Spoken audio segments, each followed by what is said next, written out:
The Kansas City Chiefs are in it to win it with their sights firmly set on taking over the number 1 seed in the AFC. They're going to get there whether we have internet problems or not. So welcome to the stream tonight. It's all about setting your sights. As Travis Kelce on the thumbnail clearly states, you want to get this right. You want to know where you're going, and this is where they're going. I'm Ryan Tracy. This is RGR Football. Welcome. Your Chiefs are the top seed in the AFC right now today. This is Dan Harms. He's going to tell you why. I mean, that was not expected, by the way. I was not expecting that. Well, I mean, the Chiefs are sitting here right now because they fought through some games that they had some tough issues with. The Tennessee Titans, number 1, and you get a little lucky. That's what the NFL is. You need a little bit of luck to go all the way. The Bills have had 2 rough games in a row, losing to the Jets, and now you see them losing to the Vikings in 2 games they should have won. We're up, I think, multiple scores at one point in both games, but that's the NFL for you, and the Chiefs have done what they've had to do, taking care of business at home, and now that's what it is. Like, they have home field advantage as of now. That's all you can ask for. Yeah, I'm totally with you. That's what it comes down to. You got to maintain. You got to control what you can control. It's your destiny. You can't slip up, but hey, it is what it is. Everybody has a little bit every now and then, but it's good to have control of your own life, whether you're a football team or anybody else. That's what it comes down to. Folks, we're having a little bit of streaming issues. Don't be bothered. If I drop out, Dan's got the show, not a problem. We're going to get to all of your questions. This is your show. You guys ask the questions. We give you the answers from our perspective. If you don't know us, let's see, we were combined somewhere around 30 years of football analysis, consulting, and coaching between the two of us. Most of that's on this guy right here. Yeah, still, it counts. It counts. So it's not rah-rah. We're going to give you the truth about the good things and the bad things. And one thing that we're going to give you later in the week is a breakdown of Kadarius Toney, and I know you guys are going to want to talk about him tonight. I just put out a short, I don't know, half an hour ago because I got it done late because I'm slow. Go check that out. Just about where they are. This is going to be more than I thought it was when they first made this trade, Dan. Like, coming away from this game, you got to be pretty excited about this, right? Yeah, second on the team in targets. I mean, obviously, Juju Smith-Schuster comes out, and he's also the second most productive, if not the most productive player on the field for Kansas City. Like, what he was able to do in the limited amount of snaps that he got is exactly what you're hoping for. Explosivity. He's an explosive player, and every time he touches the football, like, everyone, I guarantee you, everyone got excited. Everyone, what's he going to do this time? And that's how he's going to be able to contribute to this offense. And not only can he do that, but we saw a play of him going up to get a football in front of 2 defenders. That's on the short, guys. Check it out, by the way. It might tell you something that's coming out later this week. And, oh, man, I was already pretty excited for him coming to Kansas City. I thought, you're not spending I know it's late day 2 pick on someone who's not going to contribute to next season. Like, there's no way. You don't do that. I know a lot of people had tempered expectations, but when you look at this wide receiver group, he added the one thing that they don't have, an unpredictability. He is one of the most unpredictable players in terms of what he's going to do next, what he can string together. And I think he also showed that he can break some tackles in the process. So I'm excited what he's going to bring continuing on in this offense. I agree. Some people will call that shake. Some people will call it, general athleticism. I call it short area quickness. And it's one of the metrics that I track on every draft choice, every prospect that comes out every year for the last 20 years. There's very, very good signs of similarity between Kadarius Toney and his short area quickness and Tyreek Hill and his. It's not a long speed thing. It's about what you're able to do within 5-foot area, a 5-yard area, because that's the way that they test it. So that's where those numbers come from. But we are going to get to all of your questions, and I know you guys are going to want to make that comparison. It's a partial. It's not a complete. You put Mecole Hardman and Kadarius Toney together, and I think they add up to Tyreek Hill or nearly. Close. Close. One's the straight speed and one's the lateral speed, and that's what it comes down to. And that's why Tyreek's such a unique unicorn. That's the way that it goes. I had somebody I just wanted to highlight real quick. There it is. Chief Skills. Welcome. Congrats to the 3rd grade team in their first championship. Congrats. I like it. That's awesome. Go Hawks. I like that. I can pretend it's Jayhawks, so that makes my life easier. Thank you, guys. But again, if you are new to this is our Q&A Monday nights. We're going to answer all your questions, super chats. I guarantee you get an answer.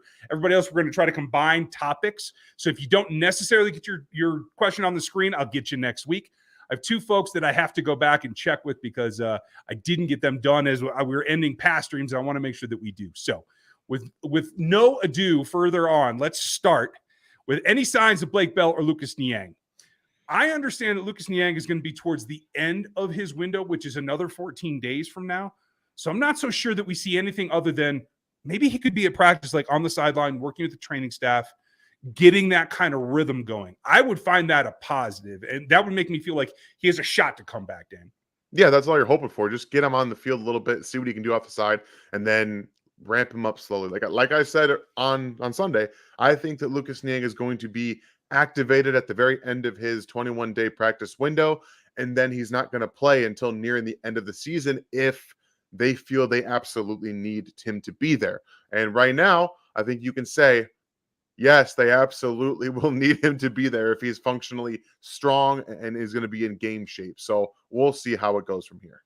Yeah, as far as Blake Bell, Chris, I haven't seen anything on him. Haven't heard an inkling of him being ready to even try to get in that window to get back. So I believe they have I think they have another 2 weeks to even open his window. So It doesn't necessarily mean anything bad. We just haven't gotten confirmation. We could find out Wednesday when they return and we get all those updates. I'll let you know. Now I want to go backwards because last week on November 7th, Tom Flores snuck a super chat in that I didn't get to answer. And he wanted to say, do you think Justin Watson matches up to Cooper Kupp? And I got to tell you, in straight line speed, they measure similarly. I won't say Watson's there. It's the change of direction that Kupp's got him pretty beat on. Yeah. So it is a two-dimensional thing with Kupp, whereas Watson is a little bit more linear. But you could see it from here, right? I do think in terms of being an X, maybe next season, he's a guy that can line up on the line of scrimmage and deal with press and maybe do a good job for this team. Maybe. I still think he's someone you don't want to be a starter. It's kind of like a Demarcus Robinson all over again.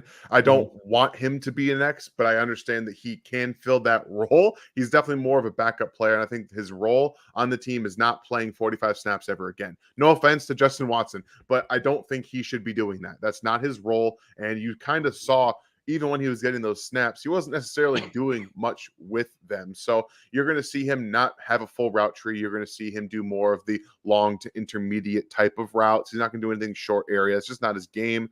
But every once in a while, I think he's perfect to bring in and chuck it downfield if he gets a one-on-one. I got no issues with that. I just don't want to see 45 snaps again. I like him on a hot route on a slant because if they're going to send linebackers, it opens it up for him. I just haven't seen him have that opportunity yet. I'm kind of intrigued to see that sometime. That'd be cool. Thank you, Tom. Appreciate you. The other one that I got to get back to was Tom Davis. Thank you. This is back from the 6th, and he said, love your guys' work. Thank you, Tom. Are you worried that we have played like this twice, being Indy and then last week's game? Is that the blueprint moving forward?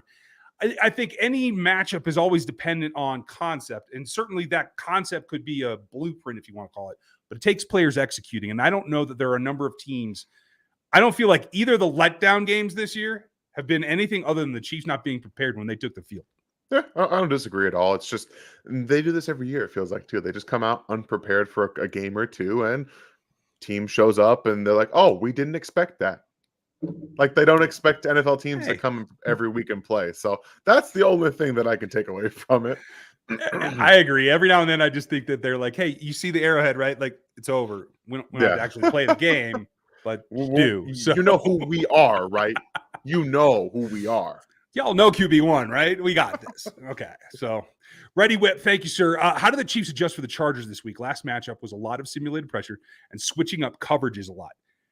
I think that you can simulate. I think better now that you're able to keep two linebackers on the field almost all the time. What we got this last weekend was Nick Bolton every snap at 64 and Willie the next one at 43 snaps. All the other linebackers, like, they filtered in. You got, I think it was 21 from Chanel. You got 4 from Darius Harris.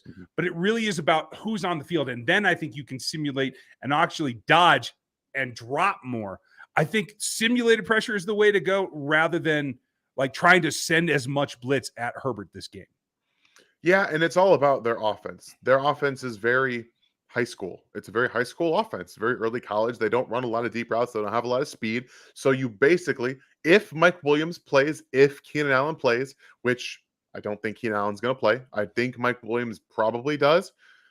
I know you're listening, Spags, because you got housed on it last time. Just don't let him beat you. That's it. Their offense is pretty rudimentary offside of that.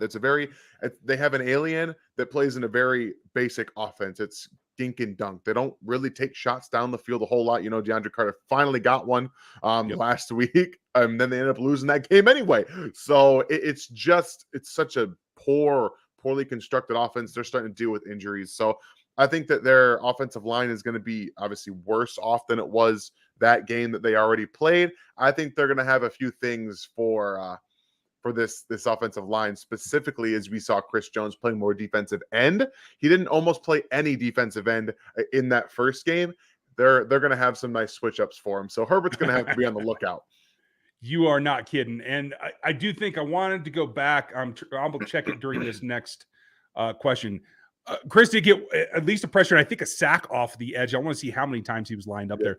But the other thing is, to your question, Reddy, is having McDuffie back allows you to be more multiple in the looks that you give from the secondary as well. Exactly. He's very good. He did it a lot at Washington where he showed man and dropped a zone, or the opposite.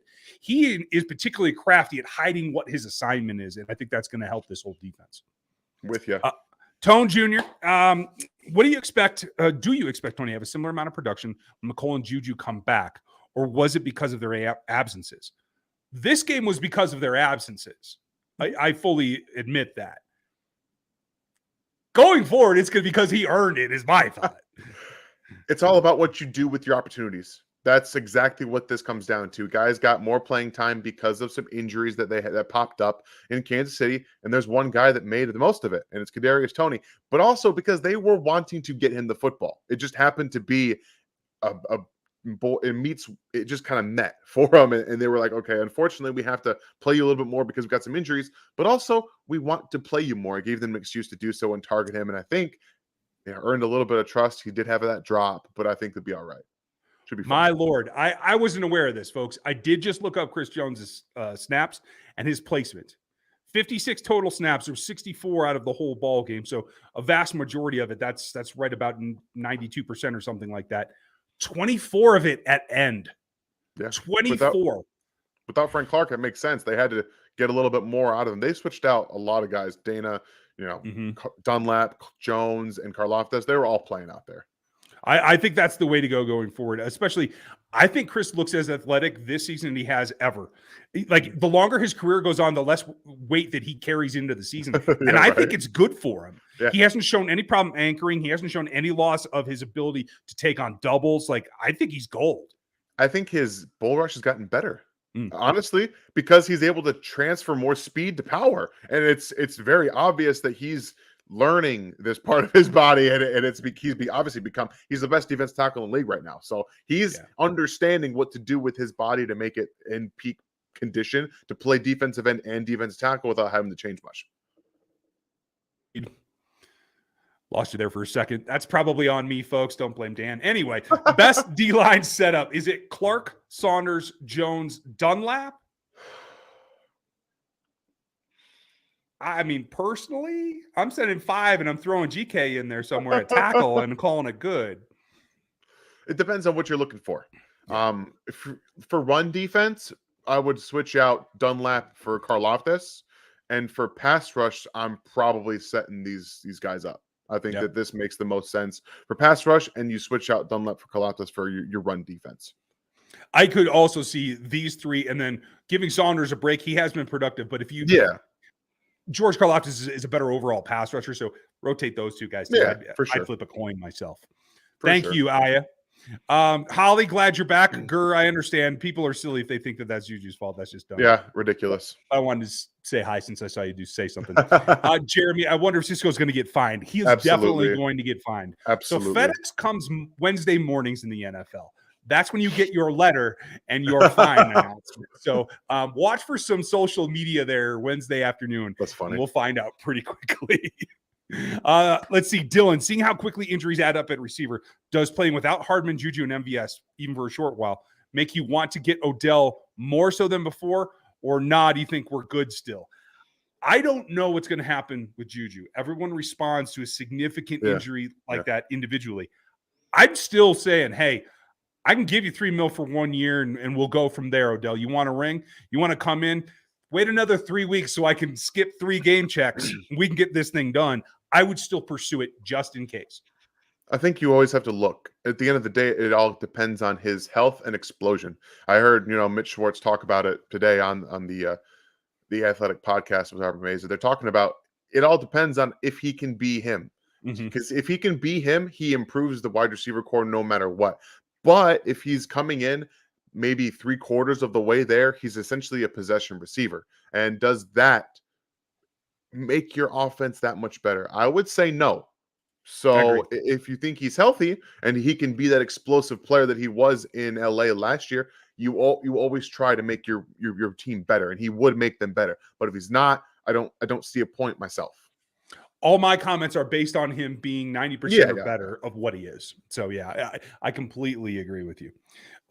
Folks, if you did not know, this is the weekly Q&A. We do it every week on Monday night, whether there's a football game or whether it's the offseason, you'll find us here. Thanks for being with us. And we're just going to keep running down all your questions. What's the ceiling for Noah Gray, Dan? A very good number 2 tight end. I don't believe that he's the heir apparent to Travis Kelce. That is still, in my opinion, 3 years down the road. I don't think that he's – I think Travis still has 3 elite years left in him, at least. So we're going to see. But I think he's a really good number 2 tight end, especially on a team that likes to switch out their personnel and use 12 personnel a little bit more. He's growing into that guy for me. Okay. I'm down with that. And I think that's a great progression given where he was drafted and, quite frankly, what he did at Duke. Not exactly a powerhouse passing offense, you know what I mean? Yeah. So you have to have those contributors. Like, as the NFL gets quicker and faster and more pass-based, you have to have more of your guys able to contribute down into the upper 30s, maybe even 40 guys out of a 45-man roster on game day that can produce. That's important. I wish they would get rid of that. I'd like to see the whole 53 available and just call it done, but I'm with you. Me. Sean, I was surprised to hear that was Toney's first TD. I was too, Sean. That took me back. Like, I had to go check that because I thought maybe the broadcast screwed it up. That was shocking to me. He didn't play very much last year. I know, but I thought he had that big breakout game and he got into the end zone. It must have been called back or something. No, it didn't actually pay it off. He was just destroying them over the middle of the field and everywhere. All right. Dang. Spards, welcome back. And by the way, I saw your new Twitter handle. Sorry that it's at the decline of Twitter. Like, it's all crumbling over there. So I hope that you enjoy it for the next 5 days before they shut everything down. With the NFL having sports betting partners, quote unquote, and I know some of these partners, I know where you're at, Spards, and thank you for the support here. Do you think these companies will push for New York to be more involved on questionable calls to ensure accuracy in betting lines? I hope so, because there is a significant issue when you see what happened late against Herbert in a play that should have been called one way. The player gets ejected, whereas you lay out a wide receiver because he's not a pass thrower. All of a sudden, like, you don't even get the flag, let alone the ejection. I personally feel both those hits warranted the ejection. I don't care about intent. I care about what happens to the guy who's getting hit. And I think they both should have been thrown out. I don't know necessarily about the throw out. I know that Herbert was running and then all of a sudden he wasn't. That kind of led into the helmet to helmet contact. So flag for sure on both of them. Ejection's really more of a case by case basis. I think Cisco 1,000% should have been it was very obvious what he was trying to do. There was no him all of a sudden tripping and then falling helmet to helmet. At least it appeared on the broadcast when I saw it. For Herbert, it was just, I'm going to come down and I'm going to hit you in the head, basically, because you're going to be turning into my hit. So, yeah, I think that I'm with you in that regard, that we're probably going to see some of these start to get pushed in the direction of New York getting involved a little bit more. So I'm with you, Spards. I certainly hope so. There's no reason in modern day you can't get them on the phone and pause the game for 30 seconds. It ain't going to hurt nobody. So, Spards, thanks for the support. Appreciate it. Everybody wants a super chat. Don't worry. We will get to yours. I see them stacked up here. Cody, did Prince actually do good? I'm scared going into the Chargers game if he's not. Okay. Talk to me and I'll pull up all the stats. So I went back through the broadcast because obviously the L22 has been out. And I will say, as soon as he came in, they did a lot more helping his side. So while it did appear on first watch that he was relatively okay, I think that he was Wiley. I think he was Andrew Wiley with some help. And that's fine. Like, but you're still talking about a backup player who, he did have some help. They moved the pocket out a little bit. They brought Noah Gray. They brought Travis Kelce in to help him at times. He had some one-on-ones where he was okay. He had some one-on-ones where he wasn't okay. And I think that's what you're looking for in terms of a backup player, to try to get what you already have in the guy who was playing, especially in Andrew Wiley. So hopefully, if it is going to be Prince on Sunday night, you're going to probably see a lot more of the same. But again, they don't have Joey Bosa. They're going to have just Khalil Mack. So we're going to have to kind of base your matchup on where he's lined up and see who needs help there. So it wasn't as good as I thought he was. I didn't see an update on the MRI today. I will talk with the beat reporters tomorrow and get an update. I expect Wiley's MRI to come back with some kind of injury. Yeah. I don't know how severe it is. If it's not significant, if it's just something that they're going to call day-to-day or manageable, I think the best option is to then do what they did with Prince, give him support in chips and tight ends on his side, and roll with Wiley, because I think overall you're going to get the best performance out of that. Mm-hmm. Now, that said, he came off the bench cold, so I got to give Wanagu a credit here. But I counted 6 times they chipped him. They chipped on his side, and he still gave up 2 pressures. Yeah. So he's got a ways to go. But if he's the guy who gets to practice this week, then I think you're going to see a raise in his game, Cody. So let's think positively. KL, thank you. Have you seen these young CBs get better? Is this the best DB group in the Mahomes era? It's gonna be. Yeah. If it's not already, I think it will be. But it's already, talent wise, it is, in my opinion. It's the most talented secondary they've had, and I mean, by the end of the season, I think it probably already is. Probably. I mean, you can't discount, because you got to count, honestly, at least the first 2 seasons, I would count Tyrann Mathieu as a nickel rather than a safety. So, like, I got to throw that out. But it's definitely, just in terms of the cornerbacks, it's the most talent that they have in a group since the Reed era began. It's how far do they progress? Do they get them all to their potential? They do that, they're going to have a top 5 CB unit. Yeah, I'm with you right there. And they ain't done. They add another one in this coming draft. I nearly guarantee you guys. Yeah.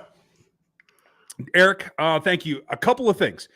I think Clark coming back brings extra juice off the pass rush. We concur. At least we did last night. You tell me if you changed your thought, Dan.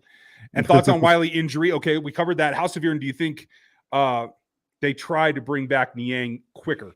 I don't think they rush anything with Niang due to current injuries at all, because you screw him up, it's the end of his career.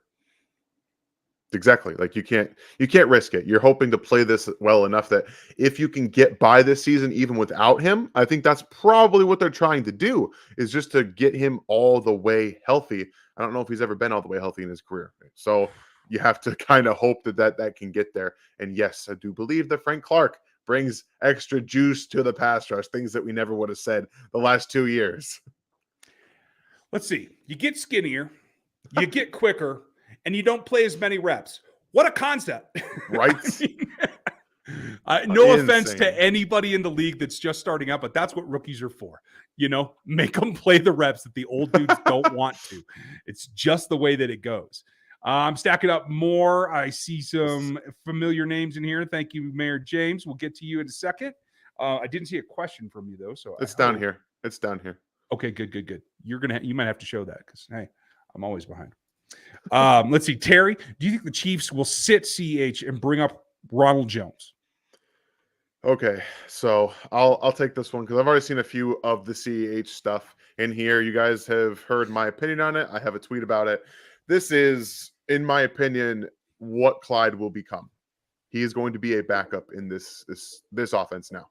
4 snaps yesterday, and the running game, while it still had some hiccups, Isaiah had better runs than most Clyde's had this season, specifically lately.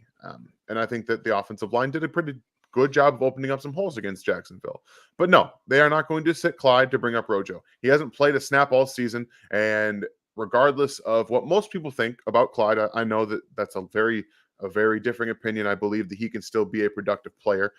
It's probably just not going to end in Kansas City when it's all said and done. I don't know if he'll be back next year. Most likely he will be, based on his contract. But after that, I don't believe he'll be in Kansas City anymore. So, Oh, sorry. Hit the wrong button. Trying to kill that one. Folks, we got a backup camera rolling here, and I'm trying to make sure. We got two Ryans. We got two Ryans.